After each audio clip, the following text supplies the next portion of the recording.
Vamos falar de 2008.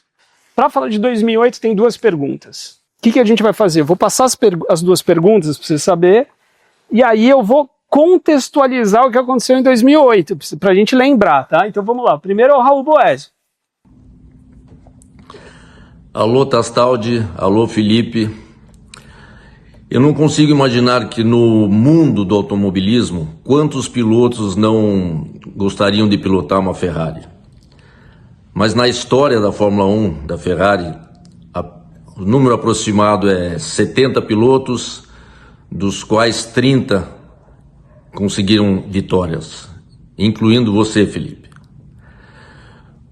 Que eu acredito que é um orgulho imensurável. Mas a pergunta é a seguinte: qual pesa mais? Esse orgulho de fazer parte desses 30 ou um ressentimento ou frustração de ter sido oficialmente campeão por apenas 30 segundos? Essa é a minha pergunta. Junto com essa pergunta, que você guarda aí para responder, vem Vanessa, que é vice-presidente da Vibra, uma das patrocinadoras, inclusive, do Felipe, que também fez parecido. Felipe Tasta, que prazer estar aqui no Manifestes, hein? E eu adorei a oportunidade de fazer perguntas, porque eu sempre vou na linha de entender não só o acontecimento, mas também saber exatamente como é que foi o sentimento naquela época. Mas se a gente voltar ali no episódio de 2008, né? Você acha que a FIA, né, te tirou só o título, né, que não é pouco, eu sei, mas também uma parte da sua relação com a Fórmula 1?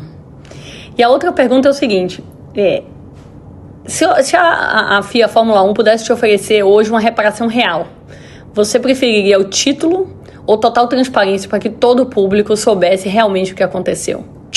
Manda pra mim aí que eu tô super curiosa pra saber essas respostas. Que mané transparência, o quê, cara? A gente quer o título, porra. Cara, vamos lá. Eu vou ficar de pé. Porque a gente tem que contextualizar 2008.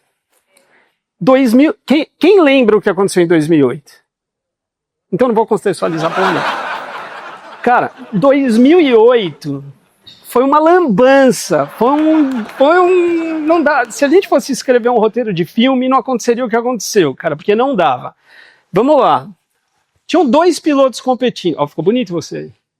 Dois pilotos competindo pau a pau, Massa e o Hamilton. Os caras, ó, competindo ali, sendo que o Massa estava ainda num nível acima do Hamilton, tá? Olha como foi a temporada. A gente vai ter que dar destaque para duas corridas, tá? Pau a pau, Massa vermelho, Hamilton ali em prateado, mas tem dois momentos específicos: Singapura e o Grande Prêmio do Brasil, que é o que a gente mais sabe ali. O que aconteceu no Grande Prêmio do Brasil? Precisava de uma matemática para o Felipe ser campeão. E estaria tudo certo. E ele teria sido campeão, com matemática ou sem matemática, se não tivesse acontecido o que aconteceu em Singapura, que é o que a gente chama de Crash Gate, que a gente veio saber depois. Ninguém ficou chorandinho ali quando aconteceu o que aconteceu. Eu vou narrar o que aconteceu. Tinham dois. Cara, é bizarro. Mas enquanto esses dois estavam aqui brigando, tinha uma equipe que não tinha nada a ver com isso, que era a Renault. Que nada a ver, não ia ganhar a corrida, não ia nada. Eles estavam tentando se manter vivos ali, eles precisavam ganhar uma corrida, alguma coisa. Era o Alonso e um brasileiro, Nelson Piquet. Que o Felipe, quando não tinha recebido o autógrafo do Senna, torcia para o Piquet. Mas ele não sabia desse episódio. Era o pai.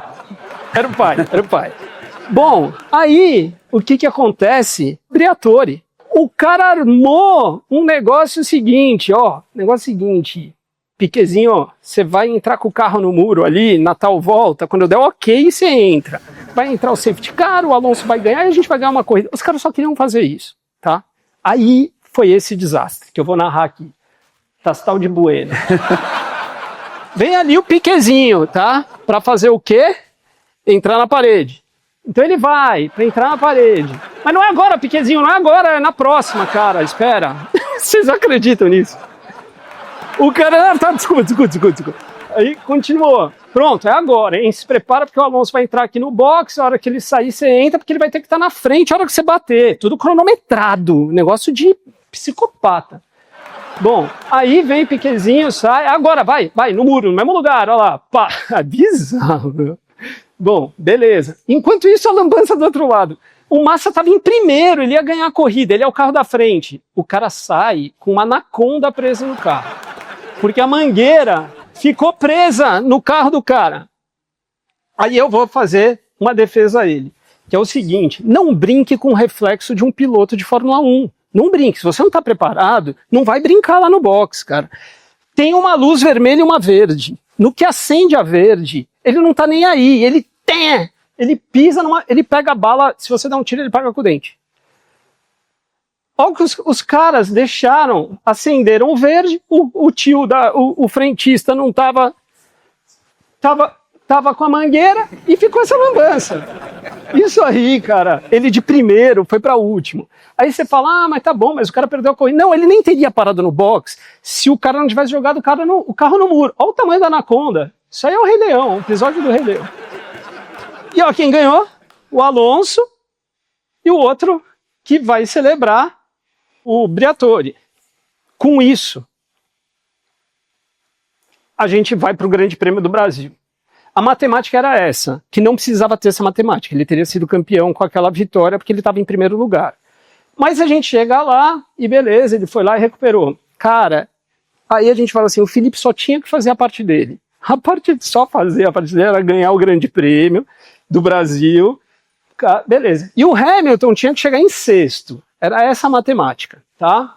Bom, com isso ele seria campeão. Eis que... E aí vem para a última volta, o Felipe já está na última volta, a chuva apertou. A chuva apertou. O Hamilton tem que tentar tudo nessa última volta. O Vettel tem que tentar se segurar à frente dele. O Hamilton vem no desespero. Eles vão pro laranjinha. O Vettel vai colocar um carro entre ele e o Hamilton.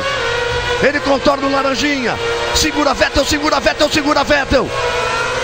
Aí eles vão para a entrada do S. O Brasil é Vettel desde criancinha. Aí vem Felipe Massa do Brasil! Campeão do mundo! Campeão! Agora esperar no misto. Restam 3 curvas. Chovendo. Só tem um cara que não parou no box pra botar o pneu de chuva. O Vettel passou, cadê o Glock? Cadê o Glock? Cadê o Glock? Cadê o Glock? O Glock. E o Glock não aguentou e não resistiu. Na última curva. Na última curva. Massa, Alonso, Raikkonen, Vettel e Hamilton é campeão do mundo. Brasil! Isso aí é pra matar, né, cara? Conseguiram ver o Hamilton passando o Glock no café. O Massa fez o dele. É um grande piloto. Fez uma grande temporada. Fez a pole, venceu de ponta a ponta, mostrou que quem manda em Interlagos é ele. Bom, Felipe,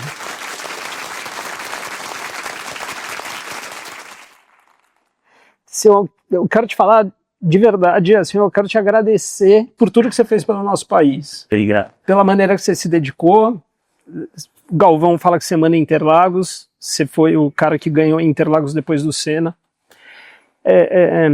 Você estreou na Fórmula 1 vencendo na Ferrari, lá na Turquia. E você foi campeão do mundo. Não dá pra gente aceitar, e a gente tá todo mundo aqui, a gente combinou de estar disposto a ir lá com faixa, com se manifestar e gritar lá o que a gente quer, não é o que a gente acredita, isso tudo que eu falei lá no começo. Porque é bizarro isso que aconteceu, você acaba com o sonho de uma pessoa que investiu a vida inteira, que apostou tudo que tinha, que fez a promessa que podia fazer pela vida, e é o que eu falei, não é a sua felicidade ali de você querer ser campeão, é a de todo mundo que estava ali. Então eu acho que o que eu queria era saber de você como é que tá essa história. Qual a chance que a gente tem real de ser campeão? E uma coisa que eu quero deixar aqui, pontuar, que é super admirável. O Felipe nunca reclamou esse título. Ele nunca foi atrás disso, e beleza, até porque a gente ficou sabendo do Crashgate depois dessa lambança. Ele só foi quando o Bernie Ecclestone fez um comentário. mas eu queria que você contasse. Bom, primeiro, o que aconteceu agora nessa última corrida, né, Interlagos, isso é esporte, né? É a briga, o carro que quebra, o cara que bate, a chuva, a troca de posição, a ultrapassagem. Isso é esporte, isso faz parte do esporte, né? É o cara ganhar, o cara perder, na última curva ou o que for, isso é o esporte, isso é o que a gente vive no esporte, né? Isso é o que traz alegria para as pessoas também, né? Mas o que aconteceu em Singapura não é esporte, né? O que aconteceu em Singapura foi uma picaretagem. E naquela época existia uma regra que quando acabava o ano, né, e o piloto recebia o título de campeão, a partir do momento que mudasse o ano, né, o resultado não podia ser mudado, só se fosse por doping. E aí chegou na última corrida do ano, acabou a corrida, passou para o ano seguinte, e quando era mais ou menos em março, por aí, a gente, não era nem março, era tipo abril, a gente começou, né, as pessoas falando, né, que pô, aquela corrida foi manipulada, que o Nelson tinha batido por querer, por ordem da equipe, e enquanto você não tem uma prova, você não pode falar, não, realmente aconteceu, né.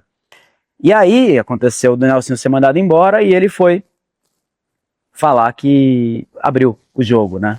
Quando ele abriu o jogo, aconteceu uma investigação da FIA em cima daquilo que aconteceu. E a investigação deu tudo aquilo, né? A investigação foi correta. Os caras foram expulsos. Né? Só que ninguém foi punido. Ninguém foi punido, né? O Nelsinho não foi punido, ele perdeu, né, o contrato dele, nunca mais voltou a corrida de Fórmula 1, mas ele não foi punido. O Briatore tinha sido punido por nunca mais poder trabalhar na Fórmula 1. Né? Depois de 5 anos, nem isso, ele já conseguiu, né, eliminar essa proibição. O Pat Simmons, que era o diretor técnico, tinha sido proibido de trabalhar na Fórmula 1 desculpa, o Pat Simmons tinha sido por 5 anos, depois de 2 anos ele já estava trabalhando na Fórmula 1 de novo. Então, na verdade, ninguém foi punido. A equipe Renault não teve nenhuma punição também. Ninguém foi punido por aquilo que aconteceu. E aí, eu sempre ouvi a minha carreira inteira as pessoas falando, você é o verdadeiro campeão. Mas pessoas tipo assim, o chefe da Fórmula 1, o chefe da Ferrari, o chefe de outra equipe, as pessoas, e sempre fui muito falado isso. Cara, eu nunca fui atrás de lutar, né, pra ir numa justiça, porque aconteceu, existe essa regra e, infelizmente, todas as pessoas, os advogados que eu perguntava, falavam, não, você tem essa regra, você não pode fazer nada. Tá bom. Só que aí, passaram 15 anos, o Ben Eccleston deu uma entrevista dizendo que o verdadeiro campeão de 2008 era eu. Ele era o dono da Fórmula 1. Ele era o dono da Fórmula 1, e ele falou, a gente sabia em 2008 do acontecido, e a gente não fez nada, porque iria riscar o nome da Fórmula 1. Isso é uma conspiração, né? Existiu uma conspiração da Fórmula 1, uma conspiração junto da Fórmula 1 com a FIA para não começarem a investigar o caso, porque se tivesse começado a investigar o caso em 2008, a corrida iria ter que ser cancelada, né, o resultado da corrida, porque a manipulação foi antes daquela parada no box. E aí eu fui atrás da minha equipe, né, legal, de advogados, né, não só no Brasil, mas, né, em vários países diferentes, para estudar o caso, e a gente tem um caso muito forte. Uma corte da Inglaterra. Então a gente está nessa justiça, a gente já fazem mais de 2 anos que a gente entrou, né, e avisou que a gente vai para lutar, né, contra aquilo que aconteceu, né, e a gente teve a primeira audiência, que foi agora no final do ano, né, para tirar a prescrição do caso, né, porque o caso estava prescrito, já fazem mais de 15 anos que aconteceu isso, né, então, e a gente ganhou a prescrição. A gente hoje ficou numa situação muito forte, né, porque o juiz e as provas, né, a gente descobriu também que na última corrida do ano, em Interlagos, nessa corrida que vocês estavam mostrando agora, o Nelson Piquet pai chamou o Charlie White, que era o diretor de prova na época. O Charlie White tinha sido mecânico do Piquet na Braba, eles tinham um relacionamento muito próximo, e ele foi no escritório do Charlie White para contar a história de Singapura. Isso era em 2008. E o Charlie White disse pro Nelson Piquet, eu essa história é muito séria, eu não posso não contar para o meu presidente. Eu falei assim, não, entendo. E com certeza ele contou para o presidente contou para o Bernie Ecclestone, eles sabiam naquela situação em 2008. Então a prova que eles tinham era muito clara já para abrir o caso, entendeu? E o caso foi aberto só em 2009, quando o Nelson Piquet foi falar, né, foi expor na mídia o que tinha acontecido. Então, tipo, aconteceu uma conspiração contra mim. Então a gente tem chance. Brasil. Contra o Brasil. Tem uma chance, então. Agora, chances reais, boa. Então a gente está numa situação agora, né, o caso reabriu, né, não existe mais a prescrição, né, e agora é um trabalho intenso nessa situação para a gente ir atrás até o final daquilo que é a justiça.